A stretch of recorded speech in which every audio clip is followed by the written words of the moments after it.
Dalam bagian Alkitab Perjanjian Baru, terdapat beberapa kitab yang memberikan kesaksian tentang kematian Yesus Kristus. Salah satu catatan paling terkenal adalah dalam Injil-Injil. Para penulis yaitu Matius, Markus, Lukas, dan Yohanes menyampaikan secara rinci peristiwa-peristiwa yang terjadi tentang Yesus Kristus melalui angle yang berbeda. Dan keempat Injil menyajikan narasi yang konsisten tentang bagaimana Yesus disalibkan di atas bukit Golgota, bagaimana dia mati dan kemudian dikuburkan. Berikut adalah data Alkitab yang dengan sendirinya memberi penjelasan bukti-bukti valid tentang kematian Yesus Kristus Tuhan kita di Ayo Cari Tahu.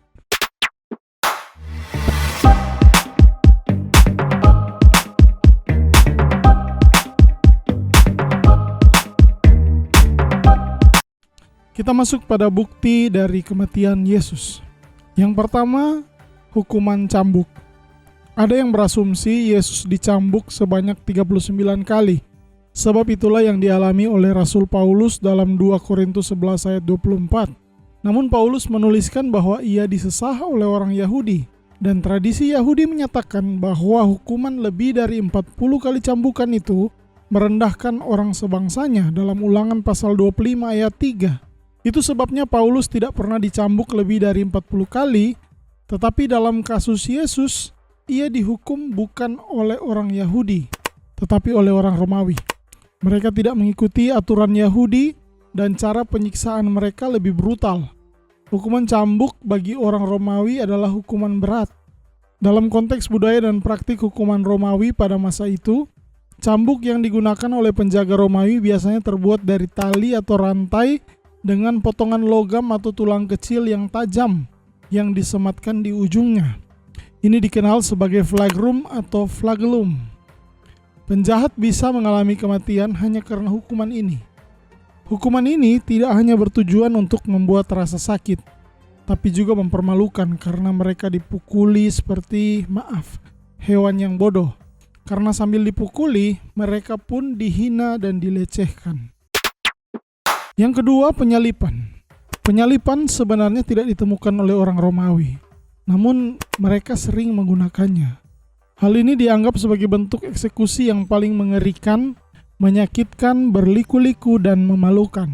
Kematian Kristus menjadi hal yang tidak terbantahkan, mengingat penyalipan adalah hukuman yang diterima oleh seseorang yang tujuannya adalah untuk membuat mereka mati. Tangan dan kaki Anda dipaku dengan kuat pada kayu, dan Anda dibiarkan tergantung dalam posisi di mana Anda tidak dapat menjaga diri sendiri. Anda tidak dapat menggerakkan tubuh Anda. Oleh karena itu, Anda akan menemukan bahwa penyalipan lebih dari sekedar rasa sakit dan hukuman. Tujuan dari hukuman ini adalah penghinaan mutlak. Anda tidak akan bisa kembali hidup di mana Anda kehilangan banyak darah, dehidrasi, infeksi, dan trauma psikologis yang membuat penyalipan menjadi sebuah eksekusi yang brutal dan mematikan dalam sejarah manusia. Yang ketiga, kaki Yesus tidak dipatahkan. Dalam konteks kisah penyalipan Yesus, terdapat peristiwa di mana prajurit Romawi tidak mematahkan kaki Yesus. Ini terjadi pada saat pasukan Romawi datang untuk memastikan bahwa orang-orang yang disalibkan telah meninggal sebelum malam Paskah dimulai. Dalam Injil Yohanes pasal 19 ayat 32-33 bisa dilihat di mana hal ini dilakukan prajurit agar ingin memastikan bahwa orang-orang yang dieksekusi hari itu dipercepat kematiannya. Sebab akan segera datang Sabat, yaitu hari besar orang Yahudi. Kedua orang di samping Yesus kemudian dipatahkan kakinya. Namun ketika prajurit tersebut tiba untuk mematahkan kaki Yesus, mereka mendapati bahwa ia sudah meninggal, sehingga mereka tidak mematahkan kakinya. Hal ini pun menjadi sebuah pernyataan yang kuat bahwa Yesus benar-benar telah mati dan dikonfirmasi langsung oleh prajurit Romawi yang memang sudah biasa melihat ratusan bahkan ribuan kematian akibat eksekusi salib. Keempat, air keluar dari lambung Yesus. Karena sekali lagi mereka ingin memastikan bahwa Yesus benar-benar sudah mati, seorang di antara prajurit itu menikam lambungnya, dan segera keluar mengalir darah dan air. Darah dan air yang keluar ini menjadi bukti penting di mana Yohanes yang menjadi saksi mata dan melihat langsung kejadian ini, bahkan tidak tahu bahwa ini adalah kejadian yang nantinya bisa dijelaskan oleh sains. Hal ini disebut pleural effusion. Pleural effusion adalah kondisi medis di mana ketika jantung berhenti berdetak, cairan yang berlebihan berkumpul di antara dua lapisan membran yang melapisi paru-paru dan dinding dada yang disebut pleura. Cairan ini dapat berkumpul di ruang pleura yang biasanya hanya mengandung sedikit cairan untuk melumasi permukaan dan memungkinkan paru-paru untuk bergerak dengan lancar saat bernapas. Dan ketika prajurit itu menusuk lambung Yesus, air yang terkumpul pun keluar bersamaan dengan darah. Tidak ada yang tahu pada zaman itu. Yohanes pun tidak tahu. Tetapi oleh catatan Injilnya kita punya satu lagi bukti yang menegaskan bahwa jantung Yesus benar-benar berhenti atau Yesus benar-benar mati. Yang kelima, penguburan Yesus. Dalam dunia medis, peristiwa yang terjadi pada tubuh ketika jantung kita berhenti berdetak disebut the mortis triad.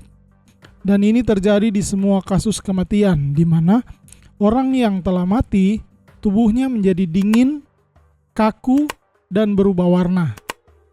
Ini menarik di mana Yusuf dari Arimatea bersama dengan Nikodemus adalah orang yang kemudian memastikan kematian Yesus dengan meminta mayatnya untuk dikuburkan.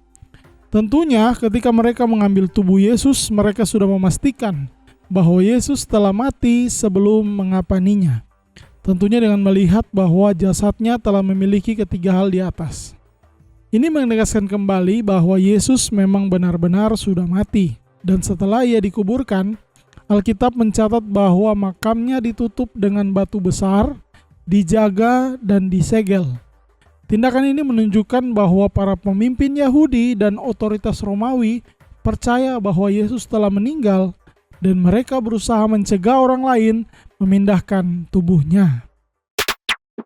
Oke teman-teman, terima kasih telah nonton video ini. Berikutnya kita akan membahas tentang kebangkitan Kristus. Apa benar jasad Kristus dipindahkan dari kubur? Apa benar kebangkitan Kristus itu hasil dari konspirasi murid-muridnya? Nah, untuk lebih jelasnya jangan lupa like, comment, share, dan subscribe channel Ayo Ibadah, sekaligus nyalakan lonceng notifikasinya. Terima kasih dan Tuhan Yesus memberkati. Ayo cari tahu.